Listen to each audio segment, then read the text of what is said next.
Assalamualaikum warahmatullahi wabarakatuh. Perkenalkan, nama saya Siti Zulhijjah dengan NIM 124010076. Saya mahasiswi program studi Pendidikan Agama Islam Fakultas Tarbiyah dan Ilmu Keguruan Institut Agama Islam Negeri Pontianak. Nah, pada kesempatan ini saya akan menyampaikan video ujian akhir semester atau UAS pada mata kuliah Kewirausahaan Pendidikan. Video ini disusun untuk memenuhi ujian akhir semester atau kuliah Kewirausahaan Pendidikan yang diampu oleh Ibu Dr. Husda MPD. Nah, di dalam video ini juga saya menyertakan foto kelas gabungan dan flyer webinar Kewirausahaan Pendidikan, di mana ini sebagai dokumentasi pendukung proses pembelajaran kewirausahaan yang telah saya ikuti selama perkuliahan. Adapun tujuan dari pembuatan video UAS kewirausahaan ini adalah yang pertama, untuk memenuhi tugas akademik ujian akhir semester. Yang kedua, untuk memahami dan juga mengimplementasikan konsep kewirausahaan dalam dunia pendidikan, khususnya pendidikan agama Islam. Nah, yang ketiga, untuk menumbuhkan jiwa mandiri, kreatif, dan inovatif sebagai calon pendidik. Yang keempat, untuk melatih kemampuan berpikir kritis dan analitis terhadap peluang usaha di bidang pendidikan. Nah, selain tujuan, harapan dari pembuatan video ini adalah yang pertama, mahasiswa mampu untuk memahami pentingnya kewirausahaan pendidikan dalam kehidupan nyata. Yang kedua, munculnya kesadaran bahwa lulusan PAI itu tidak hanya berorientasi sebagai tenaga pendidik saja, tetapi juga sebagai entrepreneur. Kemudian yang keempat, yang ketiga, ilmu kewirausahaan yang diperoleh dapat diterapkan secara nyata dan bermanfaat bagi masyarakat. Yang keempat, video ini dapat menjadi sarana refleksi dan juga motivasi untuk terus berkembang secara akademik dan profesional. Baiklah teman-teman, kita masuk ke pembahasan yang pertama, itu mengenai urgensi pendidikan kewirausahaan dalam bentuk kemandirian peserta didik. Nah, teman-teman, pendidikan kewirausahaan ini memiliki urgensi yang sangat penting dalam membentuk kemandirian peserta didik, khususnya di era globalisasi dan persaingan kerja yang semakin ketat pada saat ini. Pendidikan kewirausahaan ini tidak hanya berorientasi kepada kemampuan berbisnis, tapi juga pada pembentukan karakter mandiri, inovatif, kreatif, dan juga bertanggung jawab. Nah, melalui pendidikan kewirausahaan, peserta didik ini juga dilatih untuk berpikir kritis dan melihat peluang, kemudian berani mengambil risiko yang terukur, selanjutnya memiliki kepercayaan diri, dan terakhir itu tidak bergantung sepenuhnya pada orang lain atau lapangan kerja formal, seperti itu.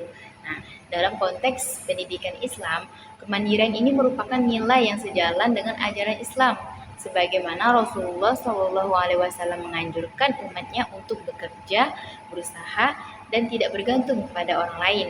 Oleh karena itulah, pendidikan kewirausahaan ini berperan penting dalam mencetak generasi yang mandiri secara ekonomi, kuat secara mental, dan juga berakhlak mulia. Nah, oke teman-teman, kita masuk ke pembahasan yang kedua, itu mengenai 4 strategi pembelajaran kewirausahaan yang paling efektif menurut saya. Nah, yang pertama itu ada Project Based Learning, atau biasa disingkat PBL, yaitu pembelajaran berbasis proyek. Nah, strategi ini dinilai efektif oleh saya karena peserta didik ini belajar langsung melalui praktik nyata seperti membuat produk atau jasa sederhana. Nah, alasan lainnya juga karena strategi ini nih melatih tanggung jawab dan juga kerjasama, kemudian meningkatkan kreativitas. Selanjutnya itu membiasakan peserta didik menghadapi masalah yang real atau nyata. Kemudian yang kedua itu ada strategi experiential learning, yaitu pembelajaran berbasis pengalaman.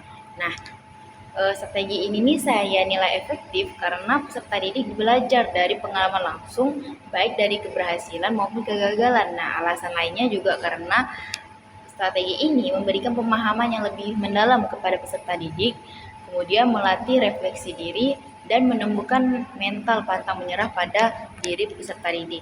Kemudian yang ketiga itu ada strategi role model atau keteladanan. Nah, itu contohnya tuh kayak guru atau tokoh wirausaha yang dijadikan contoh nyata. Nah, alasan saya memilih strategi ini karena peserta didik ini kan tipikal yang mudah untuk meniru apa yang dilihatnya. Nah, termasuk guru dalam konteks ini karena mereka selalu bertemu guru ketika di sekolah seperti itu. Jadi peserta didik ini lebih mudah meniru daripada hanya teori. Maka dari itulah guru ini harus memberikan teladan yang baik kepada peserta didik, kemudian memberikan motivasi dan inspirasi serta menanamkan nilai etika dan akhlak dalam berwirausaha. Kemudian yang keempat itu ada problem based learning yang biasa disingkat dengan PBL, yaitu pembelajaran berbasis masalah. Nah, strategi ini nih mengajak peserta didik untuk memecahkan masalah yang berkaitan dengan dunia usaha. Nah, alasan saya memilih ini karena yang pertama itu dapat melatih kemampuan analisis, yang kedua meningkatkan keterampilan pengambilan keputusan, dan yang ketiga membiasakan berpikir solutif dan juga inovatif.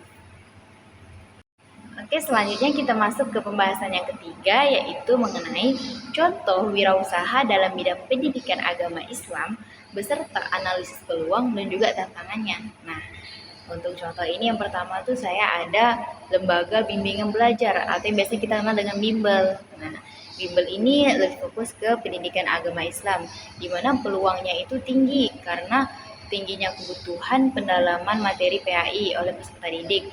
Kemudian juga dukungan orang tua terhadap pendidikan agama serta dapat dikembangkan secara offline maupun online usaha ini nih.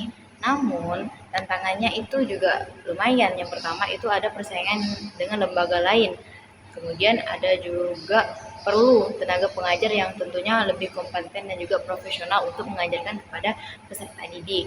Nah, kemudian yang kedua itu ada platform digital atau konten edukasi PAI. Nah, contohnya ini seperti YouTube, podcast, TikTok, Instagram, atau kelas lain, di mana peluangnya itu karena jangkauannya tuh menjadi luas. Selanjutnya juga biaya operasional yang relatif rendah dan ini sangat relevan dengan generasi digital pada saat ini. Namun tantangannya itu yang pertama konsistensi dalam pembuatan konten. Yang kedua persaingan konten yang sangat ketat tentunya.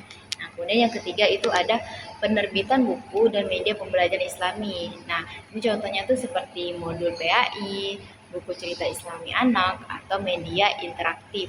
Nah, gimana peluangnya ini karena kebutuhan sekolah dan madrasah itu lumayan meningkat ya teman-teman, dan ini dapat dikembangkan secara kreatif dan inovatif.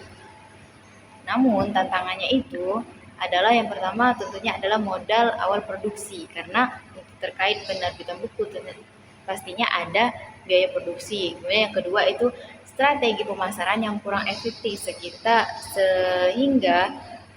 kurang menarik konsumen tentunya seperti itu.